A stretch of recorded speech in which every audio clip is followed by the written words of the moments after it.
Olá, 33º encontro da Jornada 40 e o tema é livre-arbítrio. Mais do que livre-arbítrio, não sofra pelo livre-arbítrio dos outros. Ah, que palavra, hein? Que tema mais diferente, porque vai tratar realmente disso, de quando nós passamos a sofrer por conta de outra pessoa que toma as suas decisões e às vezes essa decisão, nós que estamos aqui de fora e queremos que ela tome, vá para um lado, vá para o lado de Jesus, seja abençoado, tome as decisões corretas, mas infelizmente ela acaba tomando a decisão e partindo para um caminho de destruição e de morte.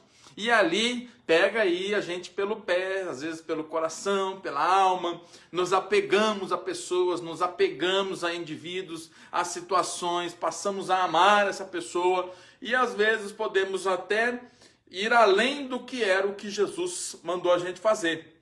Por isso, não sofra com o livre-arbítrio dos outros. Pois bem, livre-arbítrio não está escrito na Bíblia, livre-arbítrio. A palavra livre-arbítrio. Então Deus fez o homem com um livre-arbítrio. Não está escrito. Mas se a gente entender que Deus ilustra em vários momentos de que a decisão do homem, que Deus faculta, permite que o homem tome a sua decisão, que cada indivíduo tome a sua decisão, nós vamos entender e vamos dar um nome para isso. E aí nós demos o nome de livre-arbítrio. Então, Deus dá em vários momentos, em vários episódios, a condição para o ser humano tomar a sua decisão, fazer a sua escolha. Então você que está aqui na jornada, você que começou, que está caminhando diariamente, você fez a sua decisão, tomou a decisão de falar, vou fazer essa jornada. Um fala assim, não, eu vou fazer, mas hoje não deu, mas amanhã eu volto. Outros vêm dar uma espiada, eu não quero nem conversa, que sair com jornada 40 dias.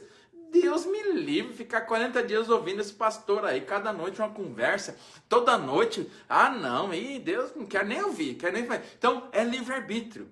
Tem gente que eu tenho que está no rol de relacionamento, que eu estou orando a Deus, para que ele vá para o seminário Vida Vitoriosa e ali tem um encontro profundo com Deus.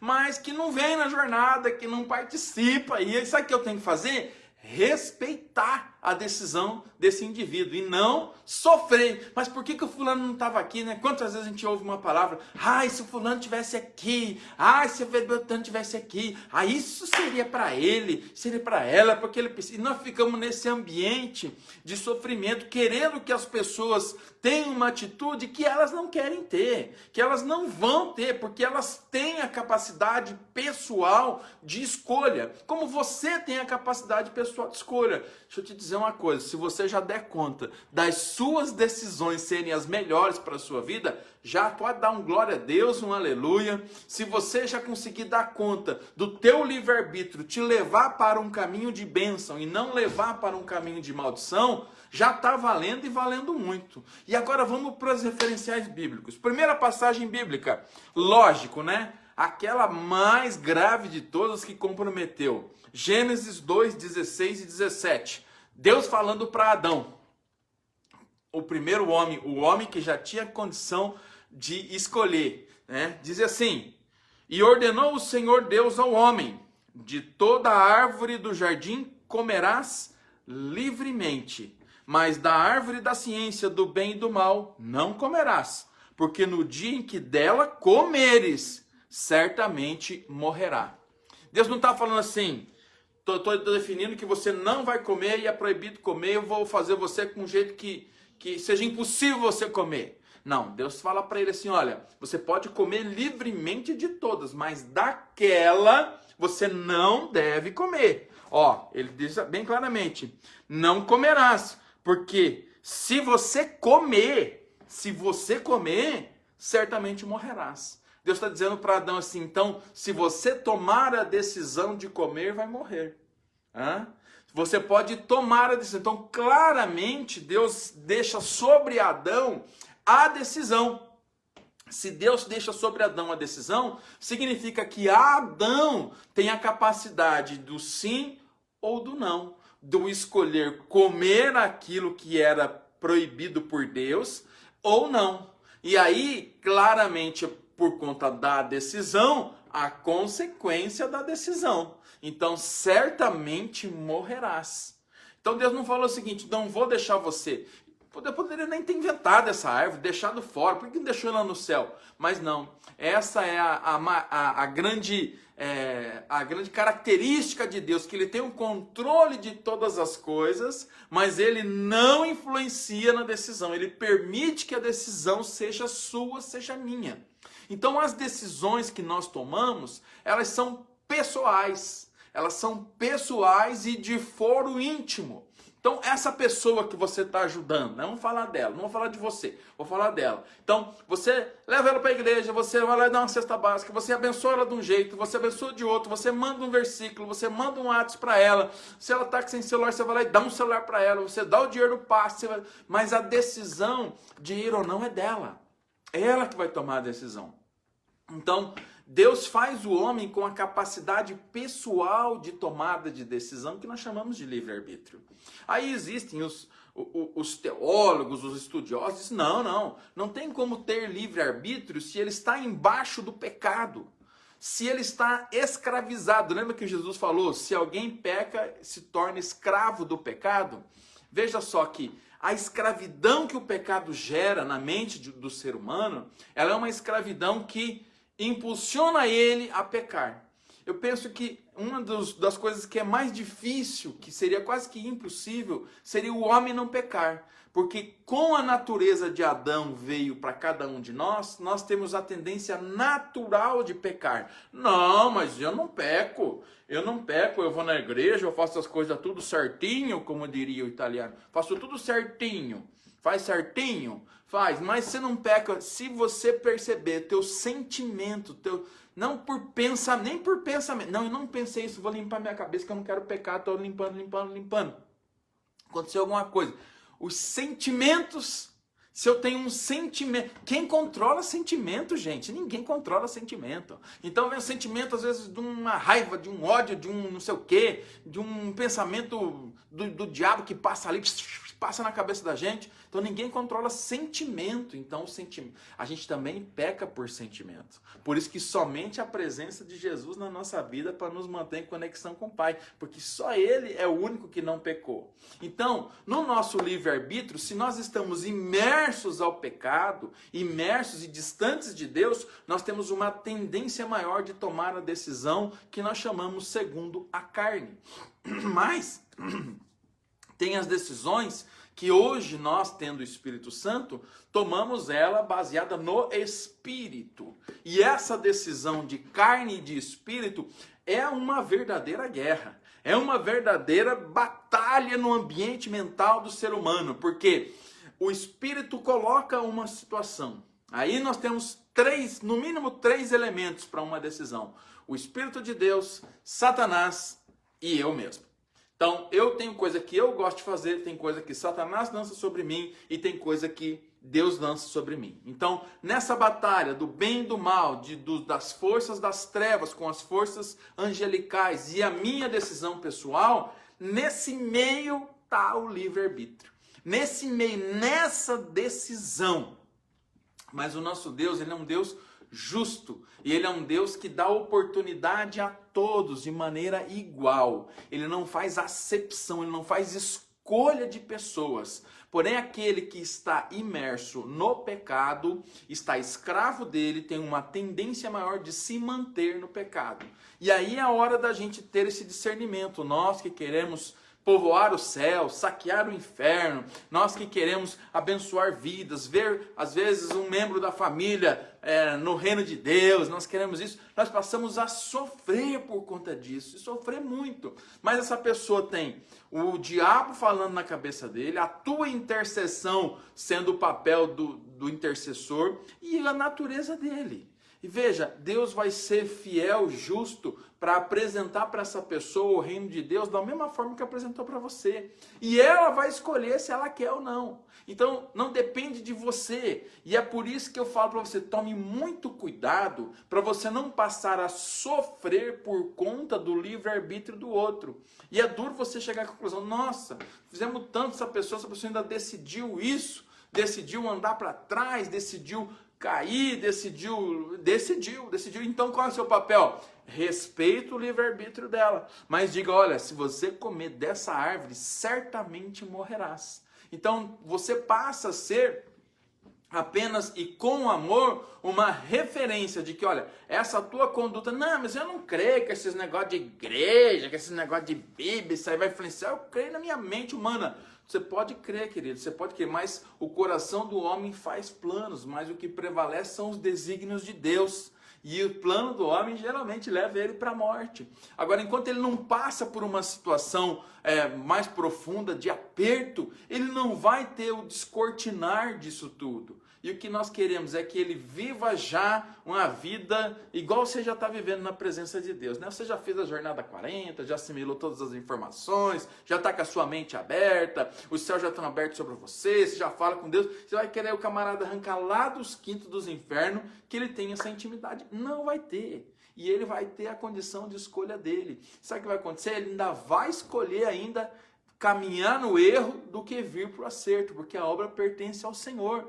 E quando nós excedemos o nosso limite, nós passamos a querer ser ali meio que o Deus da vida da pessoa. E isso é preocupante, porque eles têm livre-arbítrio. E quando nós somos, entre aspas, meio que o Deus que abençoa, que leva a pessoa para onde nós imaginamos que ela deve ir, e ela não vai, daí vem a frustração, daí vem a tristeza, vem a angústia. Vamos ler mais um trecho bíblico para você ver que ninguém vai para o céu no teu lugar e ninguém vai para o inferno no teu lugar também. Agora nós vamos ler Romanos, no capítulo 6, no versículo 6. É um trechinho que vai fazer um lembretezinho, né? Sabendo isso, que o nosso velho homem foi com Jesus crucificado, para que o corpo do pecado seja desfeito, a fim de que não sirvamos mais ao pecado, pois quem está morto está justificado do pecado. Então, a sua manutenção de vida espiritual com Deus, o teu livre-arbítrio, ele está sendo sustentado pela morte do pecado na cruz do Calvário. Então, a cruz do Calvário traz sobre a tua vida. Por isso você tem que pregar evangelho para as pessoas, pregar Jesus, pregar arrependimento, pregar a cruz, não pregar doutrina. Corta esse cabelo, não faz isso aqui, não põe essa roupa, por que fez essa tatuagem, por que está com roupa dessa? Isso aí não vai levar a nada, isso aí é o teu parecer a respeito da vida das pessoas.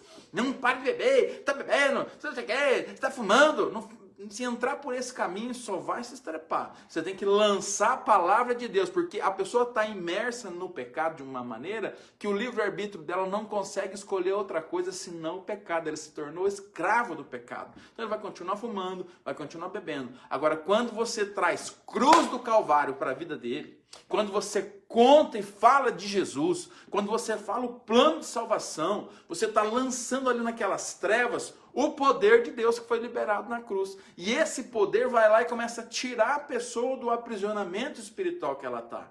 Por isso que é necessário termos a sabedoria para levar a mensagem do evangelho da cruz, para que aquela pessoa tenha no livre-arbítrio. Então hoje ela tem um caminho para escolher, o caminho do vício. E ela pode ter o caminho de Jesus. Então ela só vai ter o caminho de Jesus se você for usado por Deus para anunciar o evangelho. E quando você for anunciar o evangelho, é o poder do evangelho que vai tirar aquela pessoa das trevas. E é o poder do evangelho que vai mudar a história de vida daquela pessoa. E aí é o poder do evangelho que vai dar uma luz piscando assim, dizendo luz, libertação, transformação. E daí o livre-arbítrio da pessoa começa a comparar trevas e luz. E aí ela decide. Entende? Então agora, querer trazer arrastado, querer trazer na marra, querer falar assim, você tem que ver, não vai ter a consciência, as pessoas não têm consciência. Por isso que nós temos que lançar a palavra, e eu diria mais, tem que fazer um trabalho de oração prévia por essa pessoa, e já ir abrindo caminhos espirituais para que você possa chegar até o livre-arbítrio daquela pessoa e apresentar, tá aqui, o caminho de Deus é esse, Deus tem amor, tem graça, tem vida e vida em abundância para você. Mas o diabo veio para matar, roubar e destruir. Você decide. E permitir e aceitar a decisão da pessoa. E a partir de quando você faz isso, você entrega ela para a decisão. Ela para de querer falar, já vem aquele cara de novo, já vem falar de novo, já vem aquela irmã de novo, vai querer falar. Você vai orar, abençoar e entregar nas mãos do Senhor. E assim, ela vai estar entregue a seu próprio livre-arbítrio. Mas agora com uma referência de Deus, e aí a referência da permanência no pecado. Agora, quem vive nas trevas, chega uma hora que ele esgota das trevas, só que ele tem que ter um sinal, uma referência de luz. Daí está lá você como referência para ele perguntar qual que é aquele capítulo mesmo, qual que é aquela oração, faz uma oração forte por mim, vem aqui, você ora, você abençoa, vem aqui na minha casa que tem alguma coisa acontecendo. Ou seja, começou a descortinar o mundo espiritual. O livre-arbítrio da pessoa começa a escolher, não, tem alguma coisa aqui nessa linha de luz, porque aqui a linha das trevas ele já conhece. Mas temos mais um texto bíblico muito bom, porque esse texto então, Jesus cravou na cruz do Calvário todo o pecado e anula a cédula. Romanos 2, 6 a 11, aí é o banho, esse aqui é o banho de realidade que cada um vai para o inferno por conta própria, ou vai para o céu pela misericórdia de Deus, mas vai por conta própria. O esposo não vai por conta da esposa, a esposa não vai por conta do esposo, não vai por conta do lugar do filho, você não vai no lugar de ninguém. Então o livre-arbítrio é seu, a escolha é sua, a decisão é sua. E Jesus coloca o caminho e ele vem, eis que estou à porta e bato. Veja só, eu não estou falando que é ema, cada um com seus problemas. Não é isso que eu estou falando. Eu estou falando que a decisão íntima é individual. Nós somos a igreja do comum.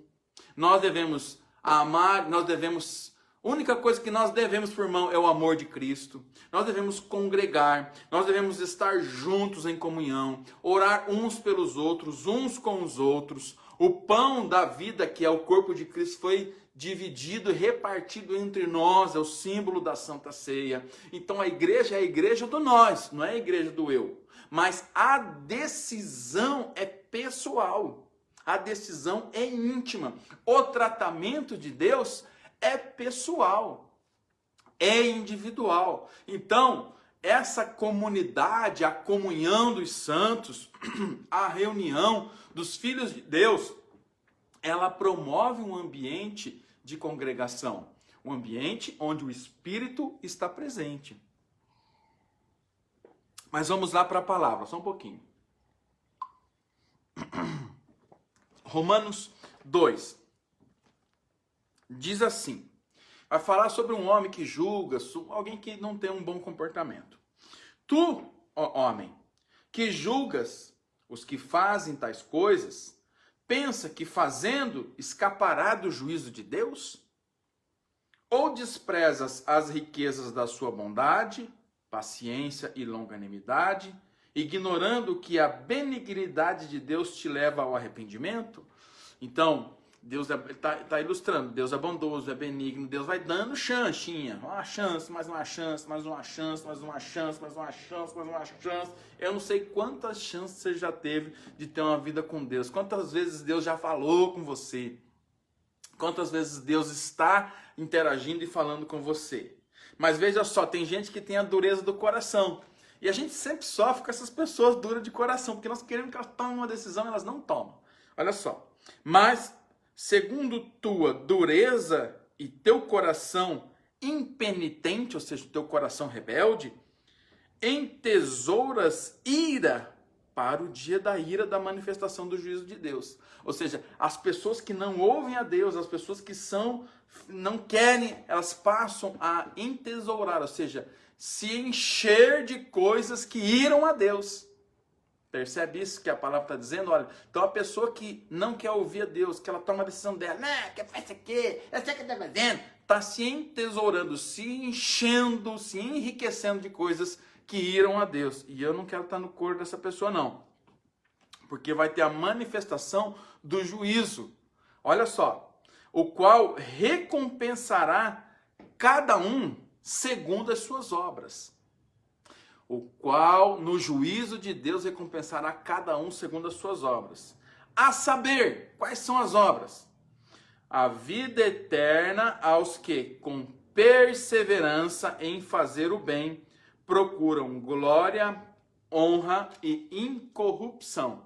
Então, perseverança para quem vai ter vida eterna, quem está perseverante no Senhor. Versículo 8, olha só, o Paulo já começa a fechar aqui. Eita Deus, ele dá firme, Deus bate certo. Mas a indignação e a ira, veja só, indignação e ira de Deus, ira do Criador, veja só. Aos que são contenciosos, desobedientes à verdade e obedientes à iniquidade. Quem obedece à iniquidade, ou seja, o que é? É uma coisa que é pecado, que a pessoa costuma com aquilo, que fica vivendo daquilo, que aquilo passou a ser normal para ela, mas que aquilo é um pecado, chama-se iniquidade. Então, Deus vai ser indigno com relação, ele não vai ter chance com Deus. Versículo 9. Tribulação e angústia sobre toda a alma do homem que pratica o mal. Primeiramente o judeu e também o grego. Então, tribulação e angústia. Querido, você pode tomar a decisão, é permitido a você tomar a decisão não seguir uma vida segundo o conselho de Deus. Segundo a palavra, segundo isso.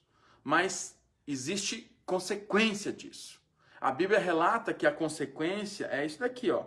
Tribulação e angústia sobre a alma do homem que pratica o mal. Então vamos lá. Glória, porém, e honra e paz a qualquer que pratica o bem. Então, glória, honra e paz a quem pratica o bem. Primeiramente ao judeu e ao grego, pois em Deus não há acepção de pessoas.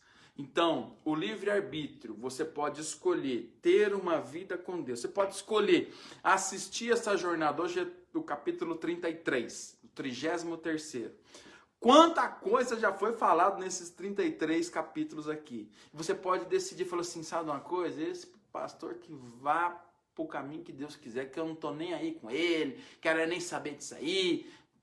Você pode tomar a decisão. Você pode tomar a decisão de não querer ouvir a palavra de Deus. Isso é permitido a você. Só que da mesma forma como Adão, se comesse do fruto, certamente morreria, para você certamente o caminho de morte está aberto. Agora, o livre-arbítrio é a capacidade e a escolha de termos em Deus a condição de firmarmos os nossos passos na orientação e na instrução que Ele nos dá. Por isso que eu estou insistindo, Seminário Vida Vitoriosa. Você pode fingir que não está nem aí. Eu estou falando, é um seminário de aprofundamento nas coisas de Deus, de aprofundamento e de libertação da sua vida. A vida daqueles que vivem caminhando e que tomaram decisões ao longo da sua história de vida. Usar o seu livre-arbítrio para trazer ele a péssimos resultados, a péssimas condições. Então hoje, no 33º encontro da nossa jornada de 40 encontros, o tema é livre-arbítrio. Não sofra por conta do livre-arbítrio dos outros. Cada um de nós vai prestar contas a Deus dos seus próprios atos, não do que o outro fez ou do que o outro deixou de fazer. Quem tiver ouvido, ouça o que o Espírito tem a dizer à igreja. Um beijo no seu coração e até amanhã com a bênção de Deus.